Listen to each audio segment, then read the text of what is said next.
Selamat malam Ibu Bapak, Saudara-saudariku dan anak-anak yang saya percaya semuanya diberkati oleh Tuhan Yesus. Semuanya tetap dalam rangkulan kasih sayangnya. Kita sudah melakukan aktivitas panjang hari ini, namun sebelum kita merebahkan tubuh untuk beristirahat, baiklah kita bersama merenungkan sabda Tuhan. Namun sebelumnya saya mengajak kita berdoa. Terpujilah nama-Mu Tuhan, Allah dalam Kristus Yesus, Penyelamat.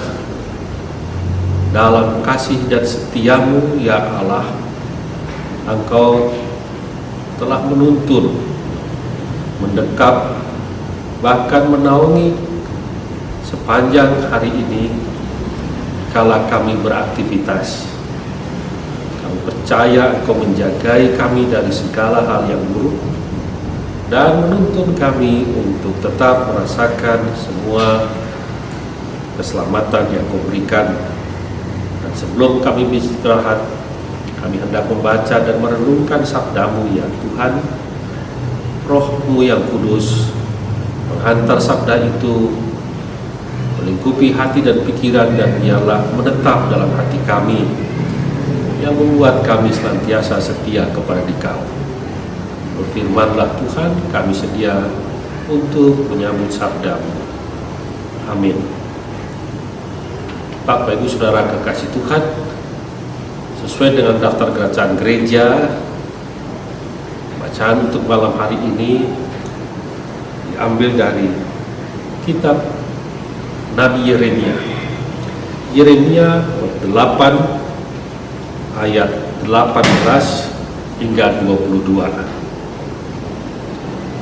Inilah yang tertulis Yeremia 8 ayat 18 hingga 22. Tidak tersembuhkan kedukaan yang menimpa diriku, hatiku sakit pedih. Dengar seruan putri bangsaku minta tolong dari negeri yang jauh. Tidak adakah Tuhan di Sion? Tidak adakah rajanya di dalamnya? Mengapakah mereka menimbulkan sakit hatiku dengan patung-patung mereka, dengan dewa-dewa orang asing yang sia-sia? Sudah lewat musim menuai, sudah berakhir musim kemarau, tetapi kita belum diselamatkan juga. Karena luka putri bangsaku, hatiku luka. Aku berkabung, kedahsyatan telah menyergap aku.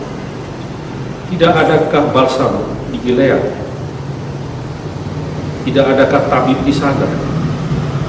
Mengapakah belum datang juga kesembuhan luka putri bangsaku? Demikian bacaan dari kitab suci. Bapak, Ibu, saudara-saudari dan anak-anak kasih Tuhan, negeri kita kerap ditimpa bencana. Nah, untuk tempat-tempat mengalami bencana banjir, bencana tanah longsor, musibah kecelakaan yang besar, dan juga musibah yang mengenaskan seperti beberapa waktu yang lalu. Tidak sedikit korban bergelimpangan, banyak nyawa berterbangan pasca peristiwa di Stadion Kanjuruhan Malang. Bencana-bencana ini memilukan hati kita. Belum lagi bencana akibat peperangan. Peperangan di Timur Tengah, Palestina dengan Israel, peperangan Ukraina dengan Rusia, gak sedikit korban terjadi. Dari peristiwa itu banyak sekali ratapan yang membumbung kepada Tuhan. ungkapan pedih-pedihnya kepada Allah. Tak tertahankan untuk mengungkapkan duka yang sangat mendalam di Allah. Dan juga sama seperti Yeremia, penderitaan Israel, bangsanya, adalah juga penderitaan dirinya.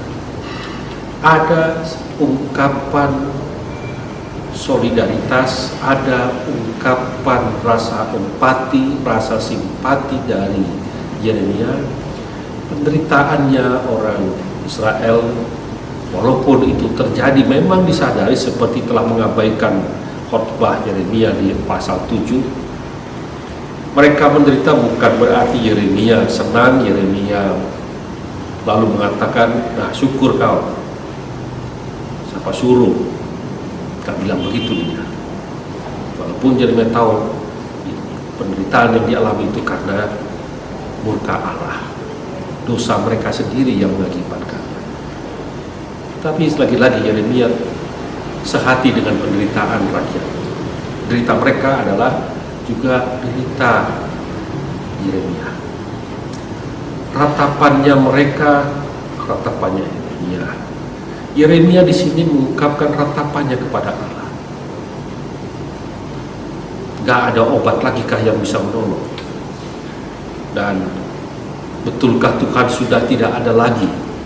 Tuhan sudah tidak peduli, atau Tuhan benar-benar tinggalkan mereka? Tetapi dalam bacaan ini menarik, saudara-saudariku.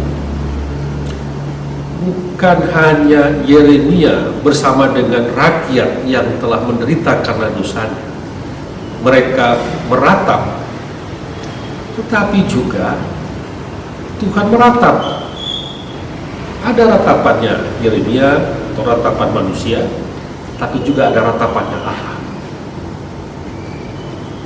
Apakah ratapannya Allah itu? Ratapannya Allah adalah mengapa Israel membuat sakit hati Allah. Ratapannya Allah adalah terjadi karena Israel sendiri yang mengundang Allah untuk menghukumnya. Allah bertindak, mengungkapkan murkanya terhadap umat pilihannya. Kemarahan itu terjadi karena ulah Israel sendiri. Seolah Israel yang mengundang Allah untuk marah atau murka. Dan ratapan Allah tadi kita baca di sini. Mengapa kalian menyakiti hatiku? Seakan-akan begitu Allah bilang. Apa yang membuat kalian menyakiti hatiku? Dengan kalian berpaling kepada dewa-dewi asing, menduakan Allah. Kita ingat bahwa kecemburuan Allah itu amat dahsyat, dan harapan dari Allah, kalau Allah tetap akan setia kepada Israel dan tetap selalu menunjukkan kesetiaannya, maka Israel pun kiranya membalas dengan ungkapan syukur. Dan ungkapan syukur itu diungkapkan kesetiaan kepada Allah. Hukum perjanjian antara Allah dan Israel demikian. Kesetiaan Allah itu janji Allah kepada Israel, dan Israel kiranya menyatakan rasa sukacita, rasa syukurnya dengan ketaatan. Bukan dituntut juga perjanjian untuk lakukan ini dan itu, tetapi dituntutnya untuk mengucap syukur. Ucapan syukurnya dalam ketaatan, bukan dibalik.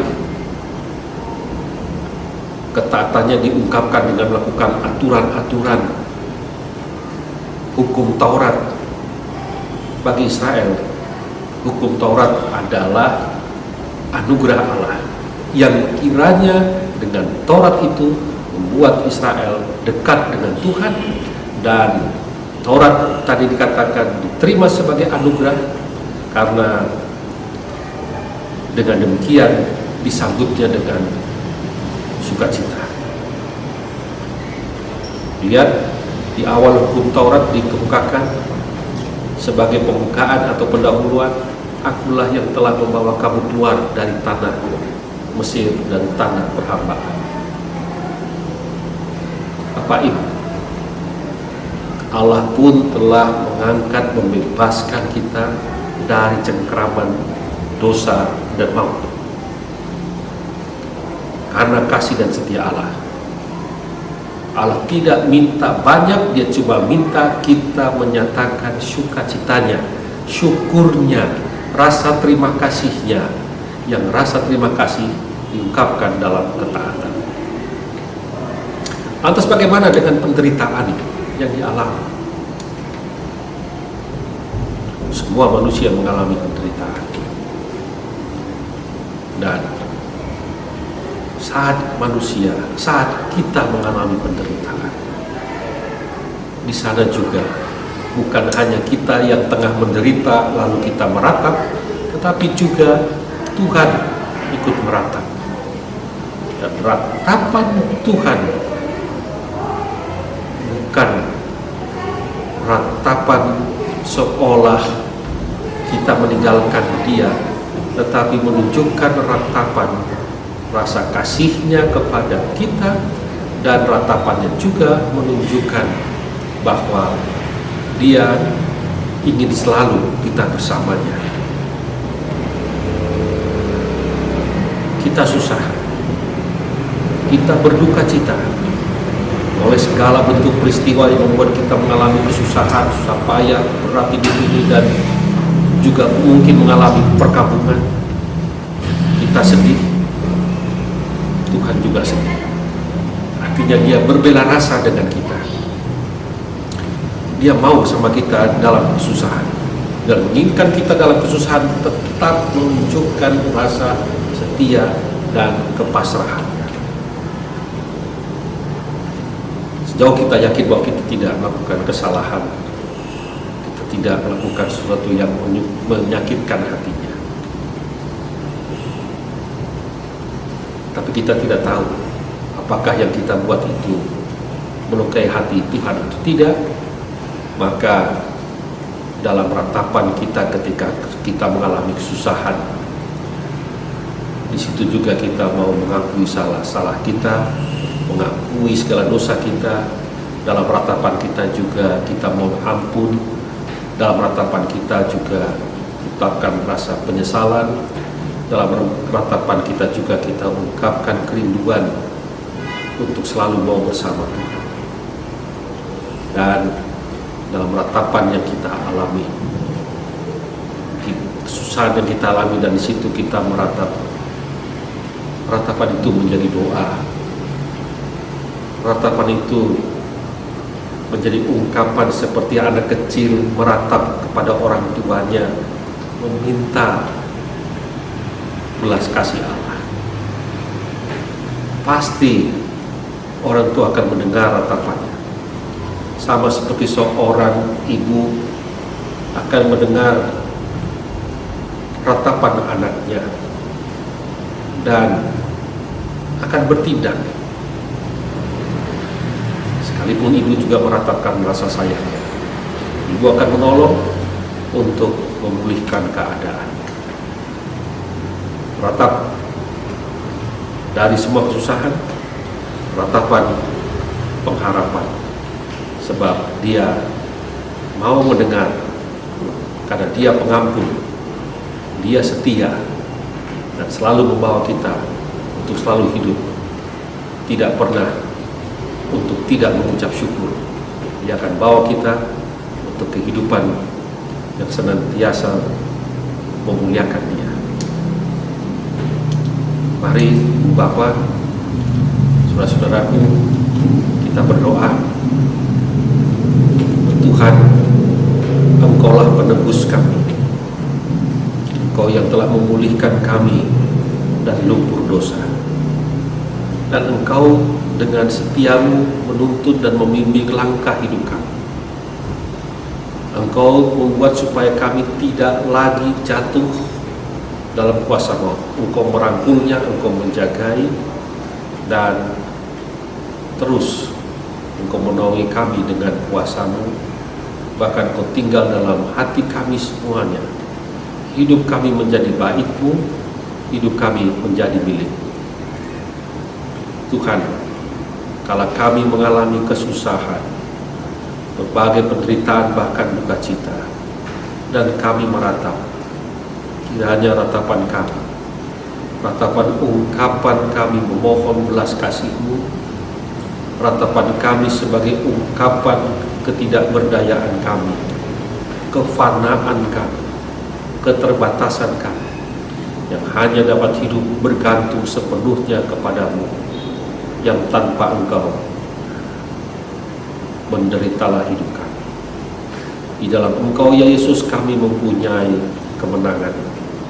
Di dalam Engkau kami mempunyai masa depan. Di dalam Engkau kami mempunyai pengharapan, walau kami berjalan dalam lembah kekelaman. Terpujilah Engkau ya Yesus, Tuhan yang hidup dan berkuasa. Terpujilah Engkau ya Roh Kudus, yang senantiasa menuntun dan membimbing kami dengan hikmat-Mu. Terpujilah Engkau ya Allah Bapa, yang senantiasa mau menyambut kami anak-anak-Mu untuk tetap menerima janji yang Tuhan wariskan kepada anak-anaknya, yaitu keselamatan.